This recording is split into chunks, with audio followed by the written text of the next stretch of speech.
பார்க்கலாம் அந்த ஃபால்ஸு. எத்தனையோ வாட்டி வந்து குளிச்சிருக்கோம். பட் இந்த இயர் வந்து கொரோனாவால் வந்து இன்னுமே வந்து அதை ஓப்பன் பண்ணலை.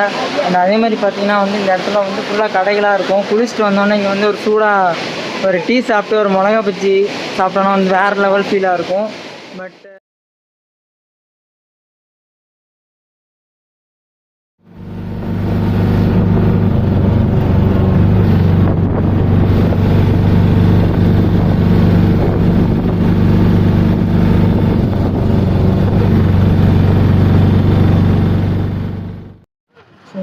நம்ம வீடியோஸ்லாம் எடுத்து முடிச்சு ரிட்டர்ன் இப்போ மாதிரி கிளம்பிட்டேன். அண்ட் வேறு வழியே இல்லாமல் வந்து இப்போ எஸ்சிபிசி ஏறி இருக்கேன். எனக்கே நல்லா தெரியும் ஸ்லோவாக தான் போவாங்க அப்படின்னு. பட் வந்து வேறு வழியே இல்லை அப்படிங்கிறத வீட்டில் ஏறி இருக்கேன். பார்ப்போம் எத்தனை மணிக்கு கிளம்புறாங்க, எத்தனை மணி மாதிரி போய் சேர்றேன் அப்படின்னு.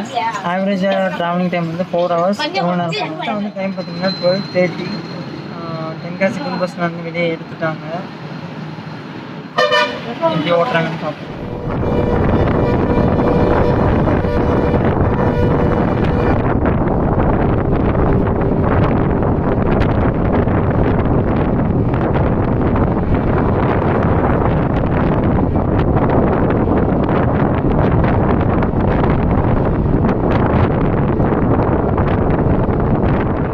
கிளம்பி கொஞ்சம் தூரம் வந்தோடனே இப்போ லக்கேஜ் ஏற்றுறக்கா நிப்பாட்டியிருக்காங்க.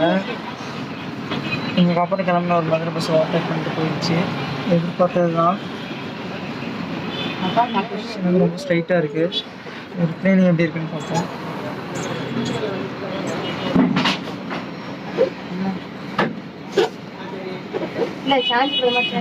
அவ்வளோ போகுது. எக்ஸ்பிரஸ் ஓகே பரவாயில்ல. பட் இங்கே வாட்டர் கேன் போடுறது ஒன்றும் இல்லை. அண்ட் அந்த மேலே போட்டுருக்க கிளாத்ஸ் கூட வந்து அழுக்காக தான் இருக்குது.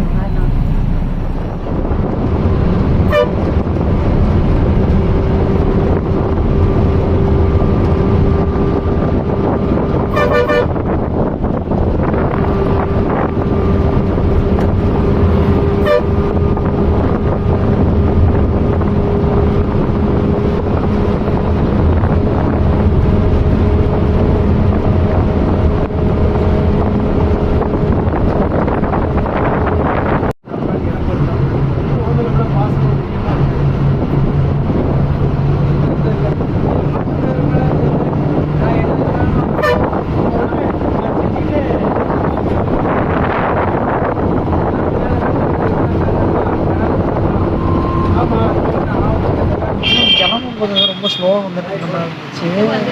ஆனால் அதுக்கப்புறம் நீட்டாக தான் ஓட்டிகிட்டு வந்துருக்காங்க. நான் நல்லா தூங்கிட்டேன். 12:30 எடுத்தாங்க. இப்போ வந்து டைம் வந்து 2:20 ஆகுது. எங்கே இருக்காங்க அப்படின்னா ராஜபாளையம் இருக்காங்க. இங்கேருந்து எவ்வளோ நேரம் ஆகும்னு தெரியல.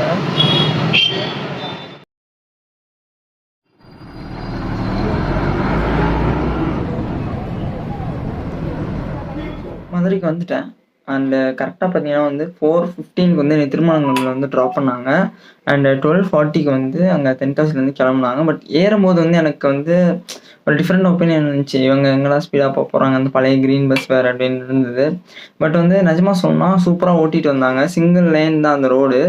அண்ட் அதுலேயே வந்து சூப்பராக ஓட்டிகிட்டு வந்தாங்க. அண்டு டிரைவர் நடுவில் வந்து தூங்கிட்டாரு. அப்புறம் கண்டக்டர் தான் ஓட்டிகிட்டு வந்திருக்காரு. அவருமே சூப்பராக தான் ஓட்டினார். அண்டு வந்து வேறு பஸ்ஸு கொஞ்சம் அழுக்காக இருந்துச்சே தவிர மற்றபடி குறை சொல்கிற அளவுக்கு எதுவுமே எனக்கு தோணலை. அதில் reclining okay and timing okay. Thirumangalam இறக்கி விட்டாங்க. அப்புறம் அங்கேருந்து நான் டவுன் பஸ் பிடிச்சி மதுரைக்கு வந்துட்டேன். அண்ட் அந்த குற்றாலம் ஸ்டார்டிங்கில் காமிச்சிருந்தால அது வந்து ஒரு டாக்குமெண்ட்ரி வீடியோ, தனியாக ஒரு வீடியோ வரும். ஸோ மறக்காமல் வந்து சேனலை சப்ஸ்கிரைப் பண்ணி வச்சுக்கோங்க. ஸோ அந்த வீடியோ வந்தோடனே நீங்கள் பார்க்கலாம். அண்ட் ஓகே கைஸ், நான் நெக்ஸ்ட் வீடியோ உங்களை மீட் பண்ணுறேன். And then it is Sabareesh. By.